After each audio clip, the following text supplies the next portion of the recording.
오늘은 현실을 극복하는 믿음이라는 제목으로 하나님의 말씀을 선포하겠습니다. 성도가 신앙의 길을 걸어갈 때 가장 힘이 드는 순간은 언제가 있을까요?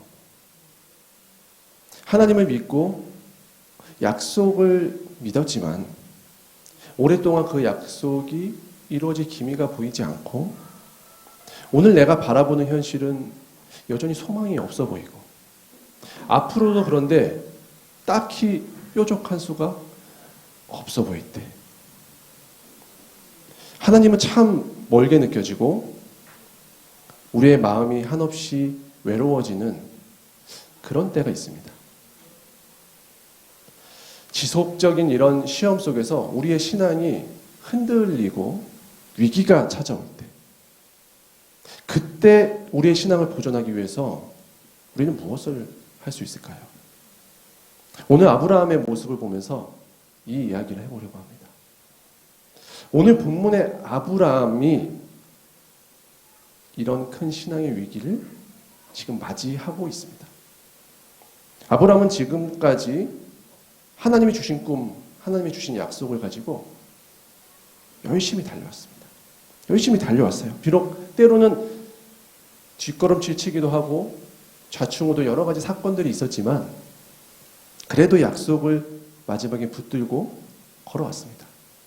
은혜였죠. 하지만 오늘 아브라함 그 어느 때보다도 깊은 시름에 잠겨 있는 모습입니다. 아브라함 지금 상황이 어땠냐면 강력한 동방연합군과 막 싸움을 끝낸 이유입니다. 비록 하나님이 능력을 주시고 은혜를 주셔서 승리는 했는데 언제든지 다시 침공해 올 수 있는 전혀 안전이 보장되지 않는 상황이었습니다. 이길 수 있을지 질지 전혀 알 수 없는 상황이었어요. 그런 불안한 상황 가운데 아브라함은 여전히 자녀가 없습니다. 전에는 믿음이 있었고 약속에 대한 소망이 있었습니다. 그걸 붙들었습니다. 하지만 시간이 지나면 지날수록 이 자녀가 없는 현실이 계속해서 아브라함을 짓누릅니다. 조금씩. 또 마주하고 있는 상황, 내가 영위해야 되는 현실이 버겁습니다. 쉽지가 않습니다. 이런 상황 속에서 아브라함이 흔들리고 있었습니다.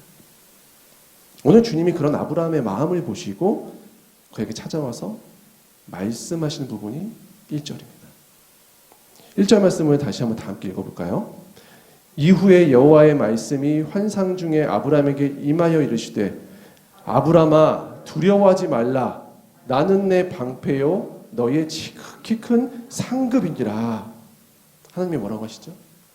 나는 너의 방패고 지극히 큰 상급이다. 왜 이런 표현을 사용하셨을까요? 하나님이 아브라함의 상황을 그리고 아브라함의 마음을 너무 잘 알고 있었거든요. 지금 또다시 시작될 수 있는 그 전쟁의 위협 속에서 아브라함이 두려워하는 마음, 걱정하는 마음이 있는 걸 아셨습니다. 그러니까 뭐라고 하십니까? 내가 너의 방패다 라고 하시는 거예요. 그리고 이 아들이 자녀가 없는 이 불안정한 이 상황을, 이 마음을 또 하나님이 잘 아십니다. 그러니까 뭐라고 하세요? 내가 너의 상급이다. 내가 상급을 친히 너를 위해서 준비하겠다라고 하시는 것입니다. 그런데 여기서부터가 시작인데요. 다른 때가 같았으면 아브라함이 주님 감사합니다 하고 이 말씀 아멘으로 받았을 거예요. 그런데 오늘은 뭐라고 하죠? 아브라함이 도무지 벗어지지가 않는 것입니다. 하나님이 이 말을 들었는데도 도무지 자신의 안에 있는 그 걱정이 벗어지지가 않고 사그라들지가 않는 것입니다. 그래서 어떻게 합니까? 솔직하게 이야기를 시작해 봅니다.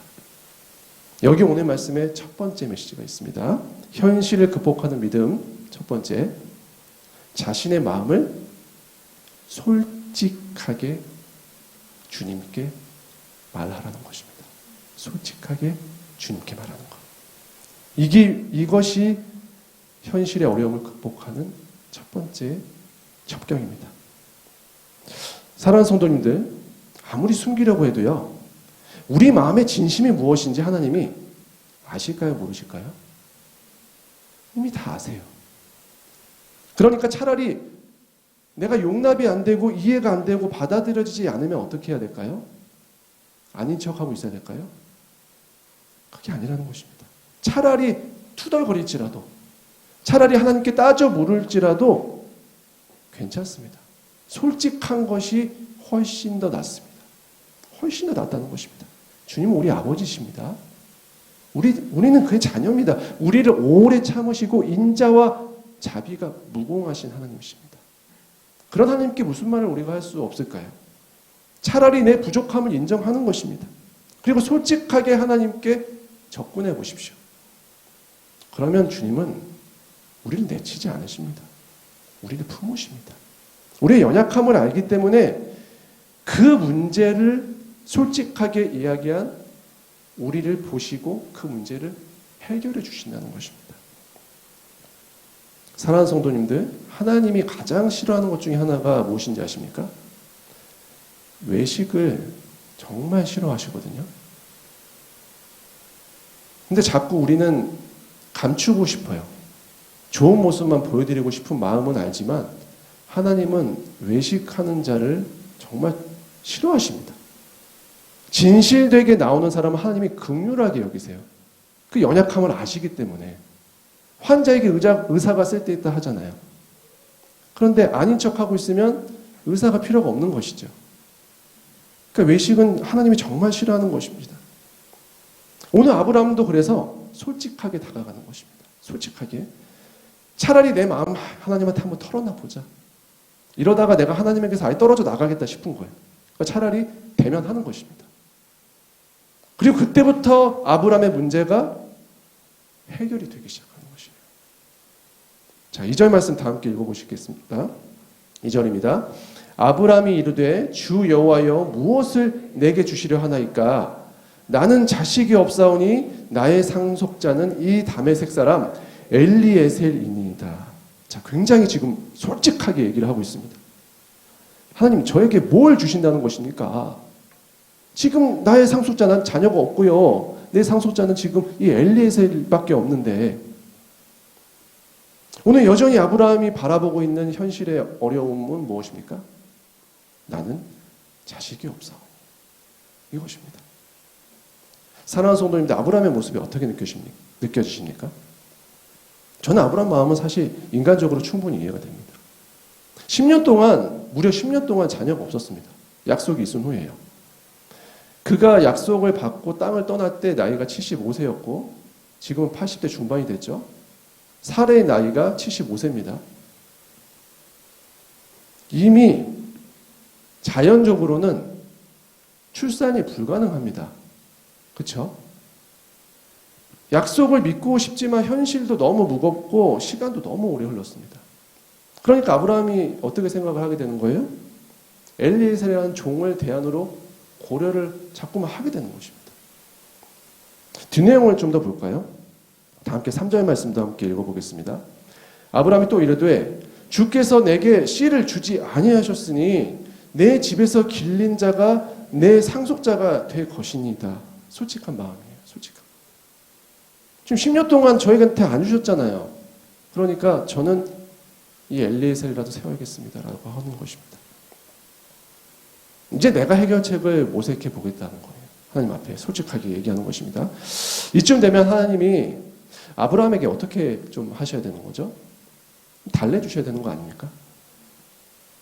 아니면 좀 이유를 설명해 주시던가, 내가 지금까지 왜 자녀를 주지 않았냐면 이렇게 하기 때문에 그랬어.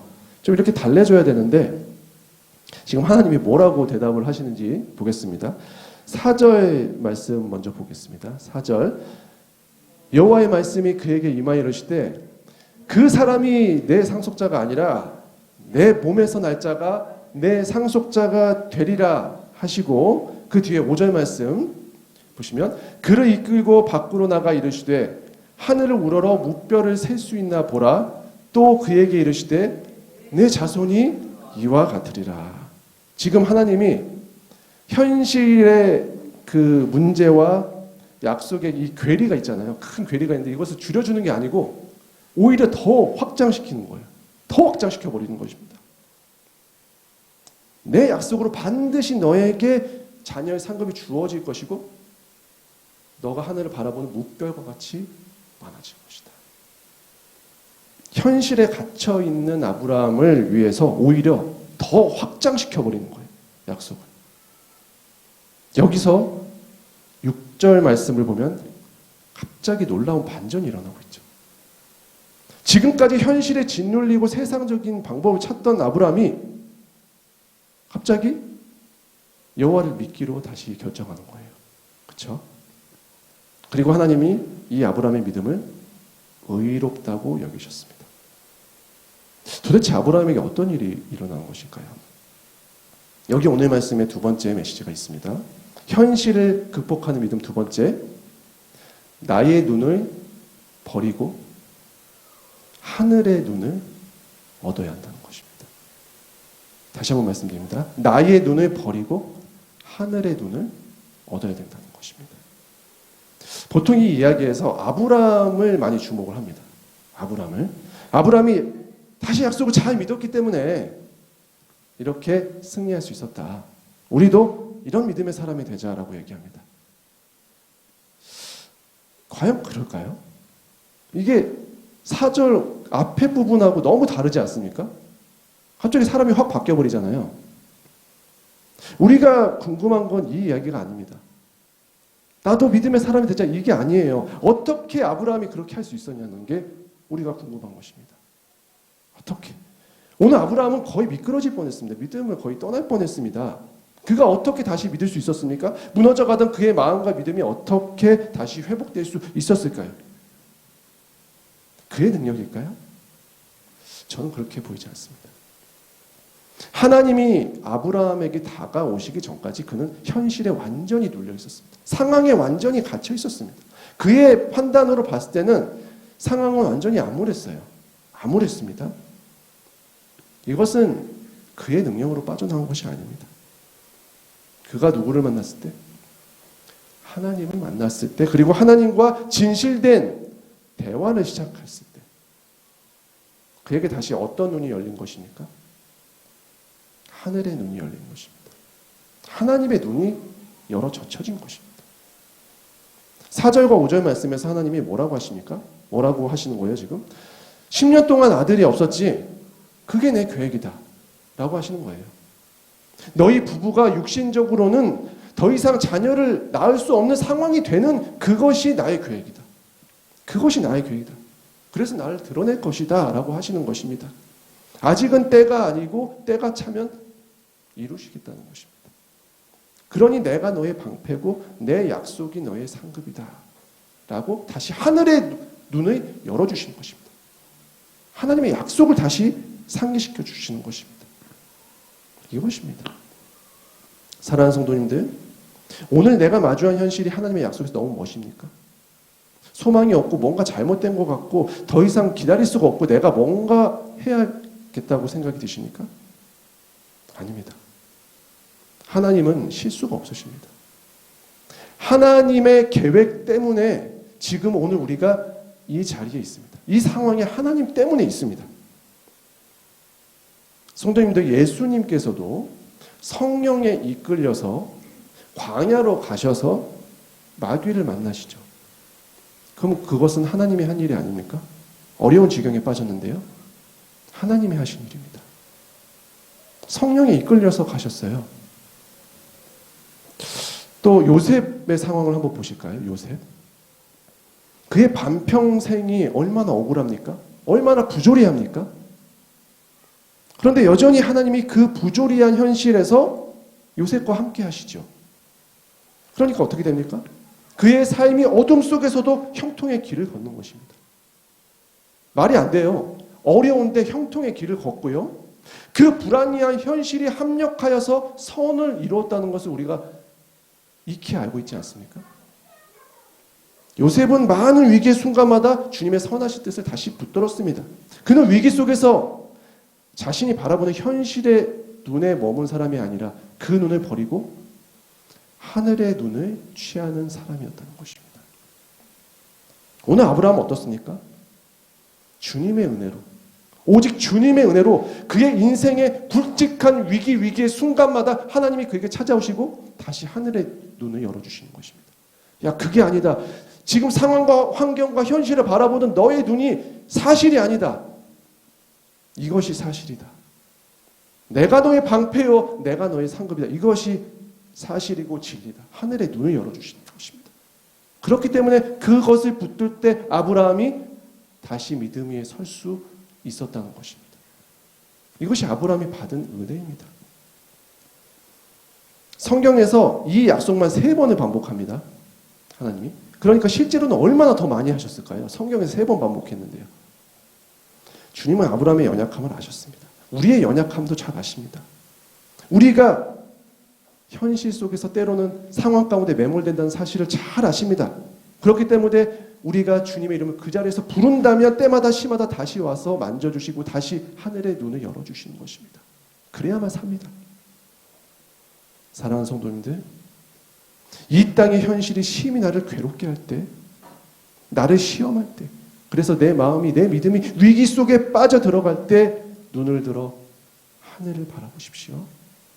하늘을 바라보십시오. 땅에 머물러 계시지 마시고 하늘을 바라보십시오. 하나님과 대화를 시작하시고 주님의 말씀에 다시 귀를 기울여 보십시오. 그리고 하나님의 눈을, 하늘의 눈을 다시 취하십시오. 그러면 살 것입니다. 그러면 살 수 있습니다. 현실이 변하지 않아도 살 수 있습니다. 그것이 그리스도인의 능력이라는 것입니다. 축복합니다. 오늘 우리가 마주한 현실이 비록 힘들고 어려울지라도, 소망이 보이지 않을지라도 이 땅을 바라보는 나의 눈을 믿는 것이 아닌 하늘의 눈을 취하시는 복된 성도님들의 믿음 되시기를 주님의 이름으로 축원합니다.